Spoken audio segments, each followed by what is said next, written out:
Now we'll study about the cumulative distribution function that is called as CDF.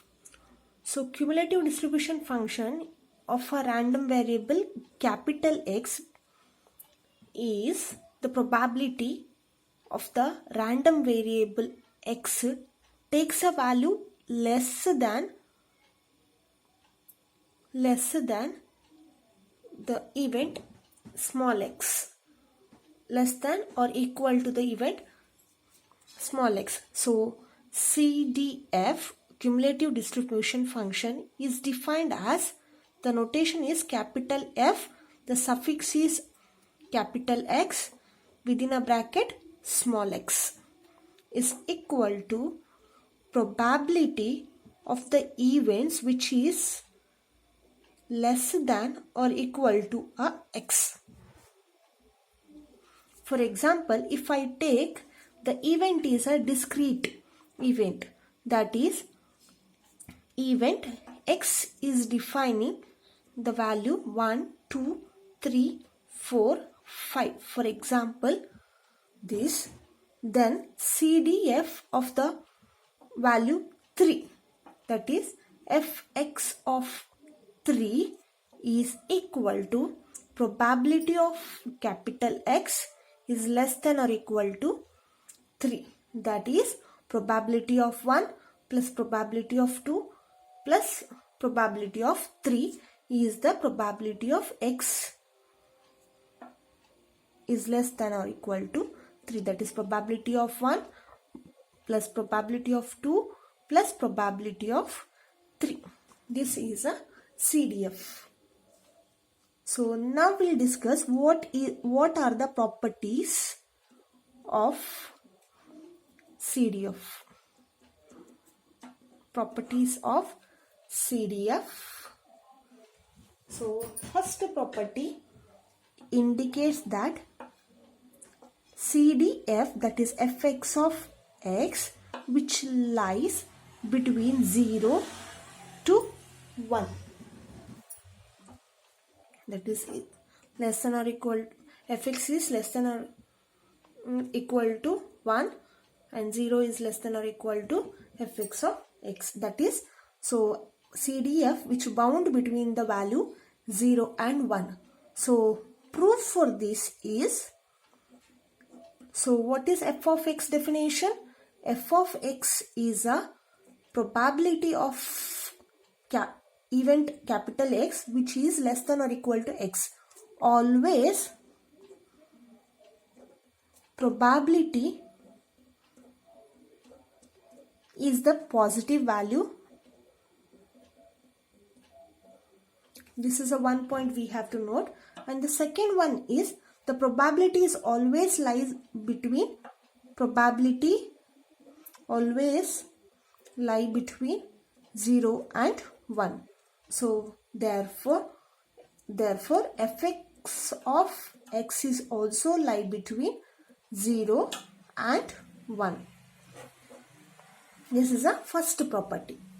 The second property is fx of minus infinity is equal to 0 and fx of plus infinity is equal to 1. So before going in proving this property, so we analyze this using a diagram. So I'll take this end as a minus infinity, this as a plus infinity. So here I'll take x1, x2, somewhere x3, so on up to infinity.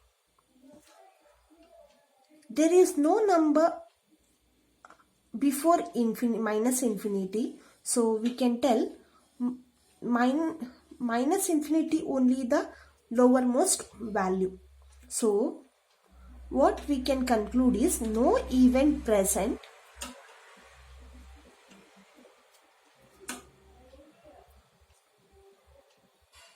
before minus infinity, or we can tell x of less than or equal to minus infinity does not exist. Less than minus infinity does not exist. Therefore, if it does not exist, what about the probability? Probability of x which is less than or equal to minus infinity is also 0.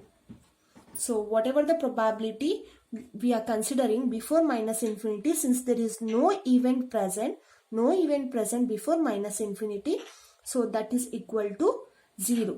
But by the definition of this probability of x which is less than or equal to infinity, we can conclude that that is a statement of CDF. So that is CDF, that is fx of minus infinity is equal to 0. So this is the first half of the property 2. We will see what is the second half of the property 2. So that is fx of infinity is equal to. So infinity we are considering the highest value, that is it covers all the probability event or all the event in this positive axis, in this axis. So the sum of all the probabilities, we know that sum of all the probabilities is equal to 1. So from the probability theory we know that sum of all the probabilities is equal to 1. So here we will go back to this statement. Since I have taken 3, so I have to consider all the events which is coming before 3, that is less than 3, that is P of 1, P of 2. So if I consider in the place of 3 it is infinity, then from minus infinity till plus infinity, from minus infinity till plus infinity, whichever the event comes, I have to consider all the event, that is sum of all the probabilities, Pi. So that is, so fx of infinity will be sum of all the probabilities. So sum of all the probabilities is equal to 1. This is a proof for second half of the property 2. Then we'll discuss about the property 3. So property 3 is fx of x1 is less than fx of x2 if x1 is less than x2, less than or equal to x2. So again we'll analyze this using a diagram.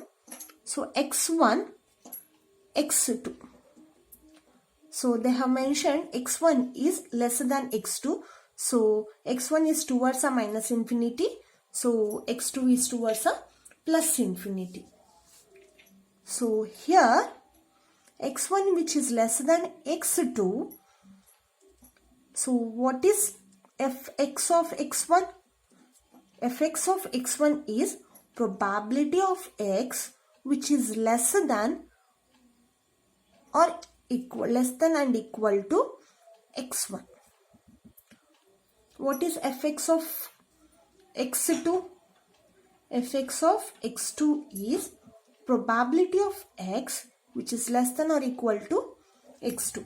So when I am calculating fx of x2, I have to consider all the events or all the events from x2 minus infinity to x2.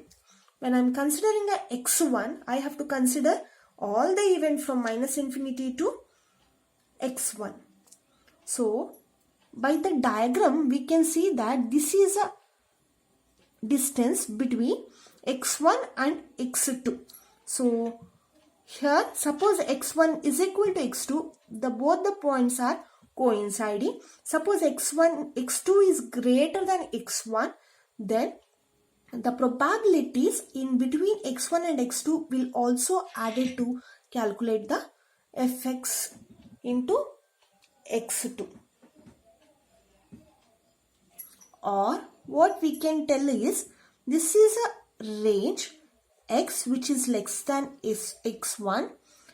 So this is a range x which is less than x2. Okay. Suppose if we want probability of x1, x2. So that is this region, then this will be the probability of x minus x which is less than or equal to x2 minus probability of x which is less than or equal to x1. That is, so this highlighted region is obtained by subtracting x which is less than or equal to x2 by x which is less than or equal to x1.